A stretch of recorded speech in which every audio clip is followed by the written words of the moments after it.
तुम्ही आज या सभेला आला, सभेला घरी गेल्यानंतर तुम्हाला घरातले कुटुंब विचारतील की कुठे गेला होता, तर तुम्ही सांगता की भारतीय जनता पार्टीच्या प्रचाराला गेलो होतो.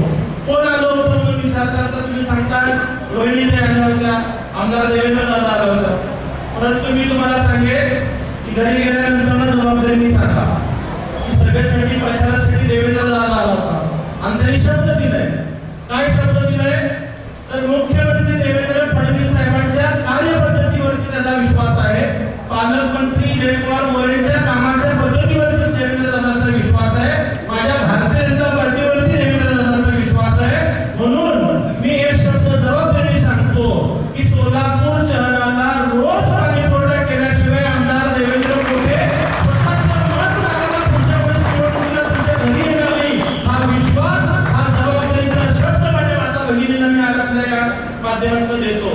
मला कळवळ आहे की आमच्या माता भगिनी आज कामाला बाहेर जात असताना पाणी येणार आहे म्हणून काम सोडून घरी थांबावं लागतं आणि हे पाण्याचं प्रश्न निकाली करण्यासाठी मी निश्चित प्रयत्नशील असेल हा विश्वास देतो. शहर मध्येचा आमदार म्हणून काम करत असताना आपण पाहिलंय की एका वर्षामध्ये 132 कोटी रुपयाचा भरभराटीचा निधी मला मुख्यमंत्री फडणवीस साहेबांनी पालकमंत्री जयकुमार गोरे साहेबांनी दिलेला आहे. आज भारतीय जनता पार्टीचा कार्यकर्ता, भारतीय जनता पार्टीचा पदाधिकारी हा सन्मानाने नागरिकांच्या समोर जाऊ शकतो कारण का त्याला भक्कम असा निधी देणारा त्याच्या हक्काचा आमदार भेटलेला आहे.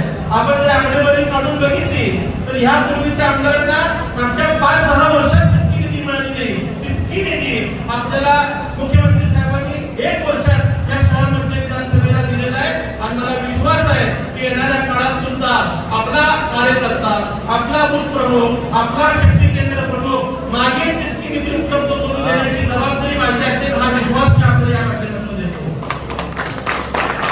सोलापुरातल्या तरुणांचं स्वप्न होतं की सोलापूर शहर हे वस्त्रोद्योगाचं शहर आहे, बिडी कामगारांचं शहर आहे.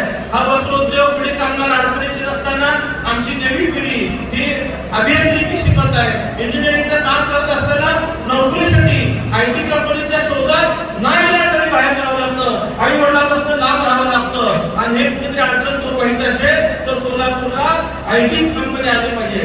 परंतु IT कंपनी येण्यासाठी सगळ्यात महत्त्वाचं काय तर सोलापूरला विमान सेवा सुरू झाली पाहिजे. आपण बघितलंय की सोलापूरला दुर्दैवाने लावलेले जे खासदार प्रणिती शिंदे आहेत ते ओपन चॅलेंज करायचे. प्रणिती शिंदेने वारंवार चॅलेंज केलं की सोलापूरची विमान सेवा चालू होणं शक्य नाहीये, सोलापूरच्या विमानतळावरनं विमान उड्डाण सेवा सुरू होणं शक्य नाहीये. परंतु कामाची गॅरंटी म्हणजेच देवेंद्र फडणवीस साहेब आहे आणि आज सोलापूरच्या विमानतळावरनं विमान सेवा सुद्धा सुरू झाली, विमान गोव्याला सुरू झालं, विमान मुंबईला सुरू झालं. उद्याच्या काही दिवसात विमान बेंगलोरला जाणार आहे, विमान आपल्या भक्तांना घेऊन तिरुपतीला जाणार आहे.